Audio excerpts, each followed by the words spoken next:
La entrañable misericordia de Dios. Sermón predicado la noche del domingo 23 de mayo de 1869 por Carlos Spurgeon en el Tabernáculo Metropolitano, Newington, Londres, y publicado el jueves 28 de febrero de 1907. Por la entrañable misericordia de nuestro Dios. Lucas capítulo 1, versículo 78. Una prueba de la grandiosa ternura de Dios es que se haya dignado pensar en su criatura pecadora, el hombre. Cuando el ser creado se estableció deliberadamente en oposición a su creador, ese creador pudo haberlo destruido o haberlo abandonado a su propia suerte para que se fraguara su destrucción. Fue la ternura divina la que se fijó en una criatura tan insignificante, comprometida insolentemente en una grave rebelión. Fue también la infinita ternura la que había considerado tan cuidadosamente al hombre, mucho tiempo antes de todo eso, que elaboró un plan para que el hombre caído pudiera ser restaurado. Ha sido una maravilla de la misericordia que la sabiduría infalible se uniera con el poder todopoderoso para preparar un método mediante el cual el hombre rebelde pudiera ser reconciliado con su Hacedor. Fue el máximo grado posible de ternura que Dios entregara a su propio Hijo, a su unigénito, para que se derramara su sangre y muriera para completar la grandiosa obra de nuestra redención. Ha sido también ternura indescriptible que Dios, además del don de su Hijo, se compadeciera de tal manera de nuestra debilidad y nuestra impiedad, que nos envió al Espíritu Santo para conducirnos a aceptar ese don inefable. Es la ternura divina la que soporta nuestra obstinación cuando rechazamos a Cristo, la divina ternura la que insiste repetidamente, mediante reconvenciones e invitaciones encaminadas, todas ellas a inducirnos a que tengamos misericordia de nosotros mismos y aceptemos esa bendición inmesurable que la entrañable misericordia de Dios nos presenta gratuitamente. Ha sido una maravillosa ternura de parte de Dios que, cuando pensó en salvar al hombre, no se contentó con restituirlo al lugar que había ocupado antes de haber caído, sino que quiso elevarlo mucho más arriba de su posición original, pues antes de la caída no había ningún hombre que se pudiera llamar en verdad el igual del Eterno. Pero ahora, en la persona de Cristo Jesús, la naturaleza humana está unida con la deidad, y de todas las criaturas que Dios ha hecho, el hombre es el único que ha sido tomado en unión con Él, poniéndolo por encima de todas las obras de sus manos. Hubo infinita ternura en los primeros pensamientos de amor de Dios hacia nosotros, y ha habido ternura divina en todo momento hasta ahora. Esa misma ternura llevará nuestras almas al cielo, donde diremos conjuntamente con David: tu benignidad me ha engrandecido. Voy a hablar de la ternura de la misericordia de Dios hacia los pecadores, con la plena esperanza que tal vez algunos de ustedes que todavía no han amado nunca a nuestro Dios puedan ver cuán grande ha sido su amor hacia ustedes, y así se enamoren de Él y confíen en su amado Hijo Jesucristo, y confiando sean salvos. Primero voy a tratar de mostrarles que en la misericordia de Dios hay una gran ternura en sus grandiosas provisiones. Vemos ahí a un soldado herido que se está desangrando hasta la muerte en el campo de batalla. Se le acerca un amigo misterioso, misericordioso y tierno, y le trae agua fresca y refrescante que le ayudará a recuperar su conciencia y podrá abrir otra vez sus ojos semiapagados.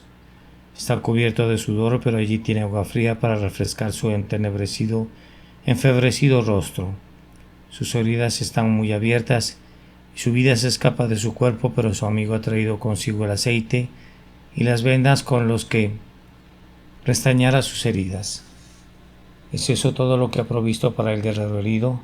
No, pues allí vemos una camilla llevada por hombres que caminan con sumo cuidado para evitar que el pobre inválido sea sacudido. ¿A dónde lo van a llevar? El hospital está apretado, la cama tan suave perfectamente adecuada para soportar tal cantidad de debilidad y dolor, está lista y la enfermera lo espera diligentemente para prestarle los servicios que requieran. El hombre muy pronto duerme un sueño que lo restaurará, y cuando abre sus ojos, ¿qué es lo que ve? Contempla la comida adecuada para sus circunstancias y necesidades. Cerca de él se ha colocado un ramo de flores para que con su belleza y fragancia le sirva de aliento y lo alegre, y un amigo se acerca con suaves pisadas y le pregunta si tiene una esposa, o una madre o algún amigo a quienes les puede escribir una carta. Antes de pensar en lo que necesita, ya lo tiene allí a su lado, y casi antes de que pueda expresar un deseo le es concedido. Este es un ejemplo de la ternura del compañerismo humano, pero infinitamente mayor es la ternura de Dios hacia los pecadores culpables. Él ha pensado en todo lo que un pecador necesita y ha provisto en abundancia todo lo que el alma culpable requiere para conducirla a salvo al propio cielo. Para cada caso individual, Dios, en el pacto de su gracia, ha preparado una cosa buena diferente. Para grandes pecadores cuyas iniquidades son muchas y graves, hay palabras llenas de gracia como estas: si vuestros pecados fueren como la grana, como la nieve serán emblanquecidos. Si fueren rojos como el carmesí, vendrán a ser como blanca lana. Si el hombre no ha caído en las grandes profundidades del pecado deliberado, el Señor le dice, como el Salvador de corazón misericordioso, le dijo a uno que estaba en esa condición: una cosa te falta y la gracia de Dios está preparada para suministrar esa cosa precisa. Hay tantas cosas en la palabra de Dios para adelantar la necesidad de venir a Cristo, como las hay para invitar al hombre inmoral a que abandone sus pecados y acepte la entrañable misericordia de nuestro Dios. Si hay niños o jóvenes que deseen encontrar al Señor, esta promesa es especial para ellos. Me hallan los que temprano me buscan. Sí, inclusive para los pequeñitos hay tiernas palabras como estas: dejad a los niños venir a mí, no se lo impidáis, porque de los tales es el reino de los cielos. Luego, si el pecador es un anciano, se le recuerda que algunos fueron enviados a trabajar en la viña, aún en la hora 11, y si ya se estuviera muriendo, hay aliento para él en la narración del ladrón moribundo, que confía en el Salvador agonizante y quien al cerrar sus ojos en la tierra, los abrió con Cristo en el paraíso. Así que repito que, en el pacto de su gracia, Dios ha respondido al caso peculiar de cada pecador que realmente desea ser salvado. Si estás muy triste y deprimido, decaído y a punto de desmayar, hay promesas y declaraciones divinas que se adecúan exactamente a tu caso. He aquí algunas de ellas. Él sana a los quebrantados de corazón y venda sus heridas. Se complace Jehová en los que le temen y en los que esperan en su misericordia. No quebrará la caña cascada ni apagará el pábilo que humeare. Todo parece estar establecido con el propósito de que, independientemente de la condición en la que pueda haber caído un hombre por terrible mal del pecado, Dios venga a él no con rudeza, sino con la mayor ternura, para darle precisamente lo que necesita. Yo me gozo de poder decir que todo lo que el pecador necesita entre el tiempo y la eternidad es suministrado por el Evangelio de Cristo. Todo lo necesario para el perdón, para la nueva naturaleza, para la preservación, para el perfeccionamiento y para la glorificación está atesorado en Cristo Jesús, en quien agradó al Padre que habitase toda plenitud. Entonces, antes de proseguir, bendigamos la tierna consideración de Dios, que, previendo los graves que serían nuestros pecados y nuestras aflicciones, nuestras necesidades y nuestras debilidades, ha dispuesto para nuestras grandes necesidades una provisión ilimitada de gracia y misericordia. Pero, en segundo lugar, la ternura de Dios es vista en los métodos que Él utiliza para atraer a los pecadores. Las antiguas prácticas de cirugía podrían haber sido útiles en su tiempo, pero en verdad no eran nada tiernas. A bordo de un buque de guerra, después de entrar en acción, ¿qué métodos tan ásperos eran adoptados por quienes intentaban salvar las vidas de los heridos?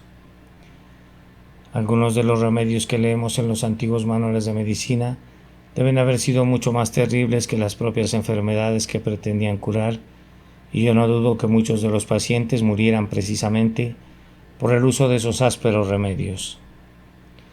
Pero el método de Dios de mostrar misericordia al hombre es siempre divinamente tierno, es siempre poderoso, pero aunque es masculino en su fuerza, es femenino en su ternura. Mi querido lector, considera entonces que Dios te ha enviado el Evangelio, pero ¿cómo te lo ha enviado? Lo pudo haber enviado por medio de un ángel, un serafín luminoso. Podría haberse parado aquí para comentarte en inflamadas frases acerca de la misericordia de Dios. Pero tú te habrías alarmado si lo hubieras podido ver y habrías huido de su presencia, habrías estado completamente fuera de condición para la recepción del mensaje angélico. En lugar de haberte enviado un ángel, el Señor te ha enviado el Evangelio por medio de un hombre sujeto a pasiones semejantes a las suyas, alguien que se puede identificar contigo en tu rebeldía, que afectuosamente tratará de entregarte su mensaje de manera tal que satisfaga tu necesidad. Algunos de ustedes oyeron por primera vez el Evangelio de labios de su querida madre. ¿Quién más podría contar esa historia tan bien como ella lo hacía? O tal vez lo has escuchado de una amiga que con ojos inundados de lágrimas y pecho jadeante irradiaba la intensidad con que amaba tu alma. Da gracias que Dios no haya proclamado el Evangelio desde el Sinaí, en medio de truenos con sonido de bocina fortísimo y prolongado, haciéndote recordar la pavorosa convocación del último día tremendo, sino que el bendito mensaje de salvación cree y vivirás, llega a ti brotando de la lengua de algún compañero, en tonos enternecedores que imploran ser bien recibidos. Vean también la ternura de la misericordia de Dios en otro sentido, y es que el Evangelio no es enviado a ustedes en la lengua desconocida. No tiene que ir a la escuela para aprender griego o hebreo o latín para poder leer acerca del camino de salvación. Es enviado a ustedes en su sencilla lengua materna. Puedo decir honestamente que no he pretendido las bellezas de la elocuencia ni los refinamientos de la retórica, pero si ha habido una palabra más tosca y apropiada que pudiera ser usado en lugar de otra, que yo haya considerado que favorecería mi propósito de presentar un claro mensaje del Evangelio, he elegido invariablemente esa palabra, aunque pudiera haber hablado de otra manera si así me lo hubiera propuesto. He decidido que lo correcto y lo mejor es como lo hizo el apóstol Pablo, usar de mucha franqueza, para que nadie que me escuche pueda decir honestamente: no puedo entender el plan de salvación como fue explicado por mi ministro. Bien, entonces, como has oído el Evangelio predicado tan claramente que no necesitas de un diccionario para entenderlo, considera en esto la entrañable misericordia de Dios y su deseo de ganar tu alma para sí. Recuerden también que el Evangelio llega a los hombres no solamente por medio de la vía más adecuada de ministerio y en el más simple estilo de lenguaje, sino que también viene a los hombres tal como son. No importa cuál sea su condición, el Evangelio es adecuado para ustedes. Si han llevado una vida de vicios, el Evangelio viene y les dice: así que arrepentíos y convertíos para que sean borrados vuestros pecados. Por otra parte, ustedes pueden haber vivido una vida de justicia propia. Si es así, el Evangelio les ordena hacer a un lado esa justicia propia, que no tiene ningún valor, que no es sino un montón de harapos inmundos, y les ordena que se pongan el vestido sin mancha de la justicia de Cristo. Ustedes pueden ser de corazón tierno o ser todo lo contrario. Sus lágrimas pueden fluir con facilidad o pueden ser tan duros como una solera de un molino. Pero en cualquier caso, el Evangelio de Dios es exactamente el que ustedes necesitan. Sí, bendito sea el nombre del Señor, porque aunque un pecador esté exactamente a las puertas del infierno, el Evangelio se adapta a su desesperada condición e inclusive puede levantarlo desde las profundidades de la desesperación. Quiero que observen en especial otra cosa más, y es que la misericordia de Dios es muy tierna porque viene a ustedes ahora. Si ustedes pudieran remediar de inmediato el dolor de una persona que sufre, y sin embargo lo hicieran esperar, su tratamiento sería a la vez cruel y tardío, pero el Evangelio de Dios dice: he aquí ahora el tiempo aceptable, he aquí ahora el día de salvación. Si un pecador está parado fuera de la puerta de la misericordia, Aunque sea por solo media hora, debe culparse únicamente a sí mismo por esa exclusión, pues si solamente obedeciera el mensaje del Evangelio y confiara en la obra consumada de Cristo, la puerta se abriría de inmediato. Las demoras no son demoras de Dios, sino nuestras, y si nosotros posponemos nuestra aceptación de su misericordia, somos los únicos culpables. Ahora paso a observar en tercer lugar la ternura de la misericordia de Dios en los requerimientos del Evangelio.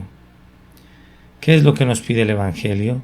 Ciertamente no nos pide nada sino únicamente lo que nos da. No pide nunca de ningún hombre una suma de dinero para que pueda redimir su alma con oro. Los más pobres son bienvenidos de todo corazón, de la misma manera que los más ricos, y el mendigo que podría contar todo su dinero con los dedos de su mano es recibido con la misma alegría que el millonario que posee inversiones y acciones y tierras y barcos. Los pobres son invitados a venir a Jesús sin dinero y sin precio. Tampoco nos pide el Señor que hagamos severas penitencias o que nos castiguemos para hacernos aceptables a Él. Él no quiere que sometan sus cuerpos a la tortura o que sufran una larga serie de mortificaciones externas y visibles de la carne. Ustedes pueden confiar en Cristo estando sentados aquí en su banca de la iglesia, y si así lo hacen serán perdonados y aceptados de inmediato. No se pide profundidad de conocimientos como una condición de salvación. Para ser cristiano uno no necesita ser un filósofo. Te reconoces como un pecador culpable, perdido, condenado, y reconoces que Cristo es un Salvador. ¿Confías en que Cristo es tu Salvador? Entonces eres salvo sin importar cuál ignorante pueda ser acerca de otros asuntos. Tampoco se pide una grandiosa medida de depresión espiritual como requisito para venir a Cristo. Yo sé que algunos predicadores enseñan que no debes venir a Cristo hasta que no hayas ido primero con el diablo. Quiero decir que no debes creer que Cristo puede y quiere salvarte hasta tanto no hayas llegado, por decirlo así, hasta las meras puertas del infierno, en terror de conciencia y horrorosa depresión de espíritu. Jesucristo no les pide nada parecido a eso, pero si ustedes verdaderamente se arrepienten y abandonan sus pecados, renuncian a los males que los están destruyendo y ponen su confianza en las aflicciones y en los dolores que Él soportó en la cruz, ustedes son salvos. El Evangelio ni siquiera les exige una gran cantidad de fe. Para ser salvos no se requiere la fe de Abraham, ni la fe de Pablo ni de Pedro. Se requiere una fe igualmente preciosa, una fe similar en sustancia y en esencia, pero no en agrado. Con solo que Él te deje tocar el borde de su manto quedarás sano, aunque tu mirada sea una pobre contemplación tan temblorosa que tengas la impresión que escasamente lo has visto. Sin embargo, esa mirada será el medio de salvación para ti. Si tan solo puedes creer, todas las cosas son posibles para el que cree, y aunque tu fe sea solo como un grano de mostaza, asegurará tu entrada al cielo. Cuán precioso Salvador es Cristo. Si tú tienes una sincera confianza en Él, aunque sea débil y lánguida, serás aceptado. Si de corazón le puedes decir a Cristo: Señor, acuérdate de mí cuando vengas en tu reino, pronto tendrás su confirmación llena de gracia. De cierto te digo que estarás conmigo en el paraíso. No te engañes a ti mismo con la idea que tienes que hacer mucho y sentir mucho para poder estar preparado para venir a Cristo. Toda esa aptitud no es sino ineptitud. Todo lo que debes hacer para estar listo para que Cristo te salve es hacerte más inepto. La condición adecuada para lavarse es estar sucio. La condición adecuada para recibir ayuda es ser pobre y necesitado. La condición adecuada para ser sanado es estar enfermo, y la condición adecuada para ser perdonado es ser un pecador. Si tú eres un pecador, y yo te aseguro que lo eres, contamos con la inspirada declaración apostólica, palabra fiel y digna de ser recibida por todos, que Cristo Jesús vino al mundo para salvar a los pecadores. Y podemos agregar a esa declaración las propias palabras de nuestro Señor: el que en Él cree no es condenado, el que creyere y fuere bautizado será salvo. Oh, que el Señor les conceda a todos ustedes la gracia de recibir este Evangelio inmerecido, cuyos requerimientos son tan entrañables y misericordiosamente llevados hasta su condición de abatimiento. El cuarto punto que ilustra la entrañable misericordia es este: hay gran ternura en todos los argumentos del Evangelio. ¿Qué les dice el Evangelio a los hombres? Les habla primero que nada acerca del amor del Padre. Nunca podrán olvidar, si han leído alguna vez la historia del hijo pródigo, que desperdició sus bienes viviendo perdidamente.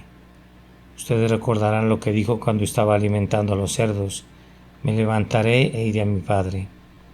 Ese fue un toque divino y manifestó la mano maestra del Salvador cuando insertó este comentario y también cuando agregó esta conmovedora descripción. Y cuando aún estaba lejos lo vio su Padre y fue movido a misericordia y corrió y se echó sobre su cuello y le besó. Pecador, esa es la manera en la que Dios sale a tu encuentro. Si quieres encontrarlo, Él conoce ese vibrante deseo y ese tembloroso anhelo que hay en ti y saldrá y correrá más de la mitad del camino para encontrarte. Ay, es porque Él recorre todo el camino que tú puedes avanzar en algún tramo de ese camino. ¿De qué otra cosa les habla el Evangelio a los hombres? Bien, les habla del grandioso amor del pastor. Él perdió una oveja de su rebaño y dejó a las 99 en el desierto mientras fue en busca de las que se había perdido. Y cuando la hubo encontrado, la puso sobre sus hombros gozándose, y cuando llegó a casa reunió a sus amigos y vecinos diciéndoles: gozaos conmigo porque he encontrado mi oveja que se había perdido.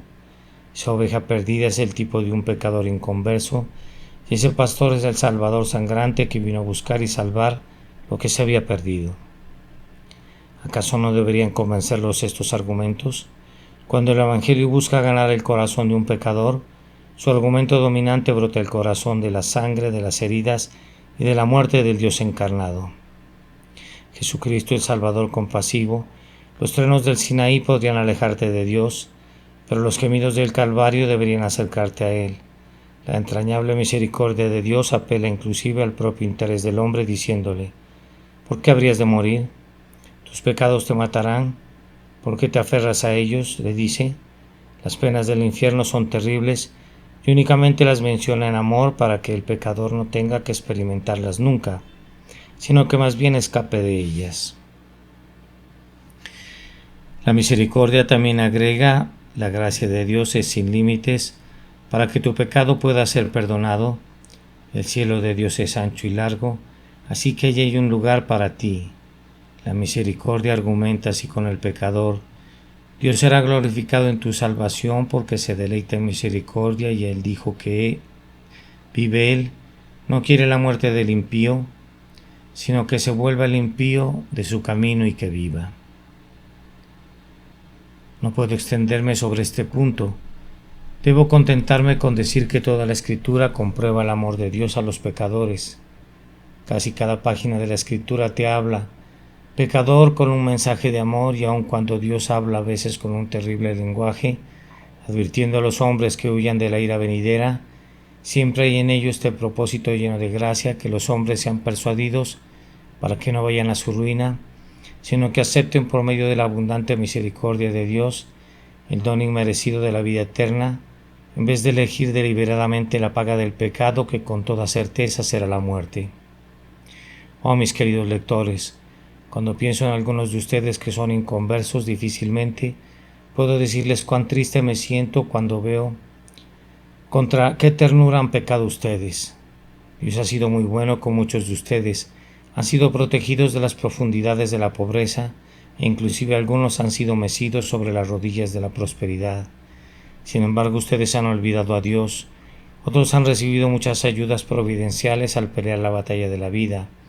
A menudo han sido divinamente atendidos cuando estaban enfermos o cuando su pobre esposa y sus hijos tenían verdadera necesidad.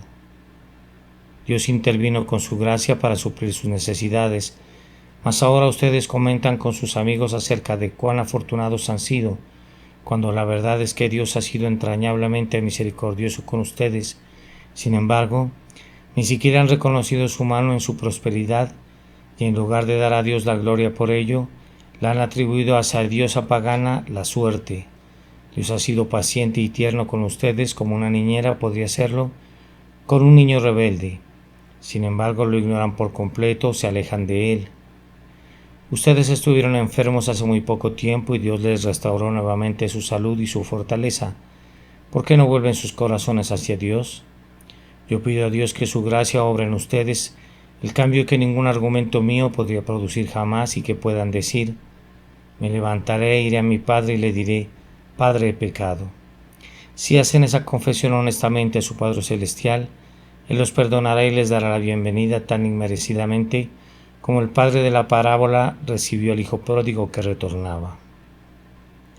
El último punto de la entrañable misericordia de Dios del que puedo hablar ahora es este: la ternura de sus aplicaciones y de sus logros.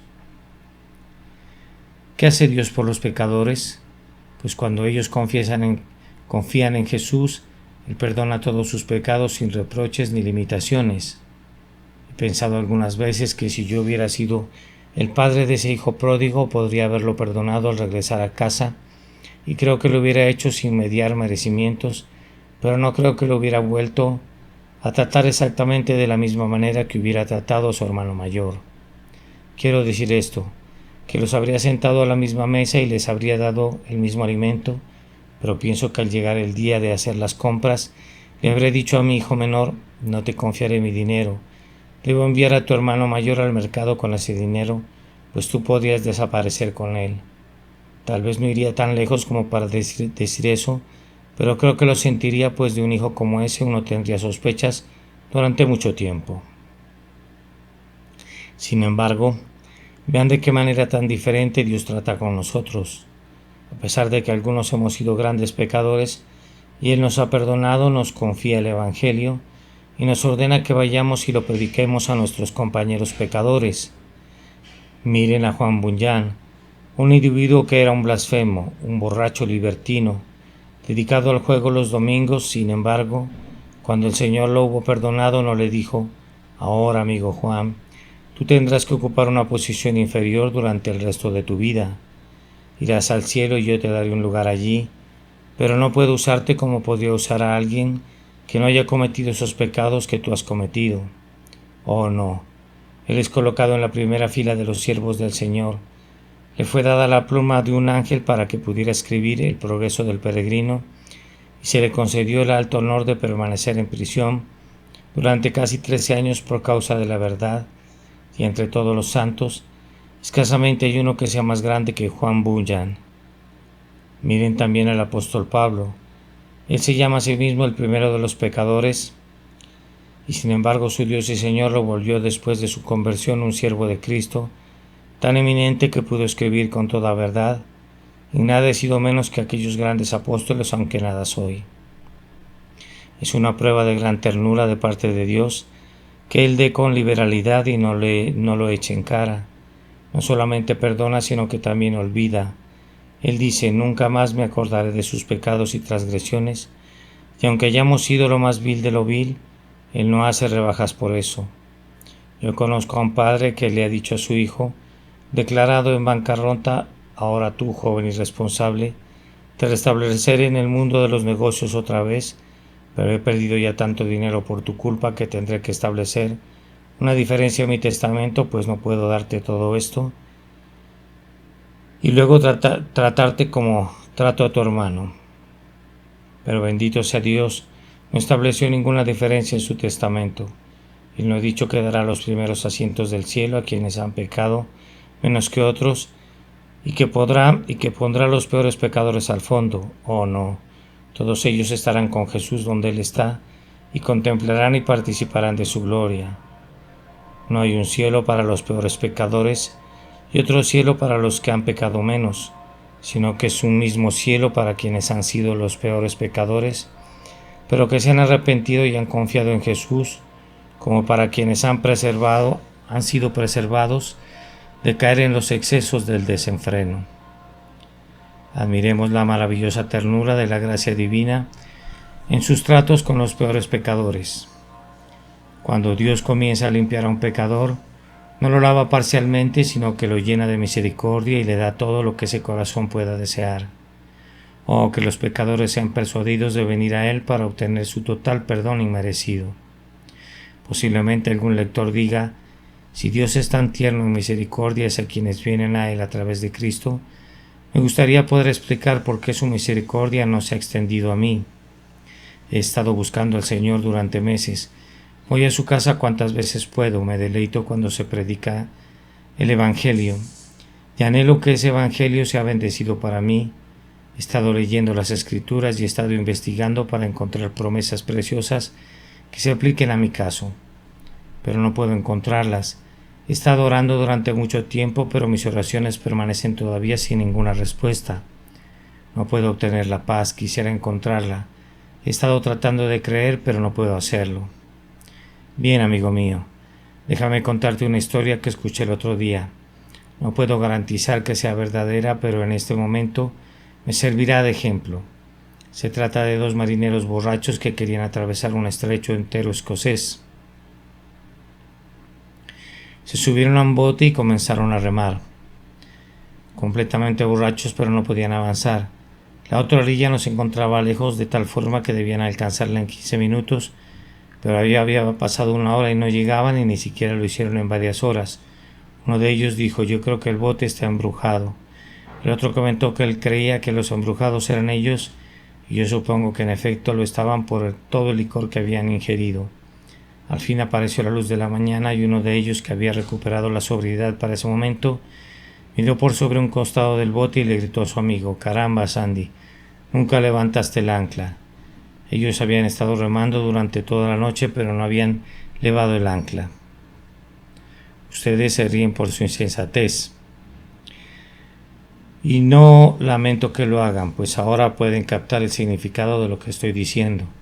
Hay muchas personas que, por decirlo así, están remando con sus oraciones y con su lectura de la Biblia, y con su asistencia a la capilla y con sus intentos de creer, pero como esos marineros borrachos no han levado el ancla, es decir, están aferrados ya sea a su supuesta justicia propia, o se están colgando de algún viejo pecado que no pueden renunciar.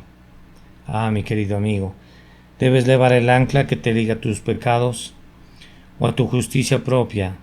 El ancla todavía hundida en el fondo y fuera de tu vista es la única responsable de todo tu trabajo perdido y de tu ansiedad infructuosa. Levanta el ancla y pronto habrá una solución feliz para todos tus problemas, y encontrarás que Dios está lleno de entrañable misericordia y abundante gracia inclusive para ti. Que así sea por nuestro Señor Jesucristo.